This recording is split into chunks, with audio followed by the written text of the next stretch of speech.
શેનું રિલેશન હતું આપનું? લવ બાબતનું મારી જોડે રિલેશન હતું. અચ્છા, લવ બાબતનું રિલેશન હતું. એટલે હવે તમે મેરિડ હોવા છતાંય તમે આવી રીતે એક મેરિટલ અફેર્સ રાખી શકો ખરી? કઈ રીતના? તમારા મેરેજ થયેલા છે ને?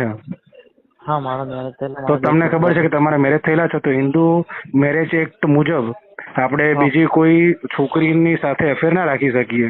એ કદાચ તમને ખ્યાલ છે બાબતનું? અફેર ના રાખી શકીએ સર. હા પણ વસ્તુ એવી હતી હા તો જ્યારે બી એની જે પોઝિશન હતી એની કેવી પોઝિશન? સોસાયટીની પોઝિશન, હા હા ત્યારે મેં એને બચાવવા માટેના બહુ ટ્રાય કર્યા. હા, હું તો પીએ સાહેબ ને આ વસ્તુ કહીશ કે ભાઈ આમાં ફરિયાદ દાખલ તો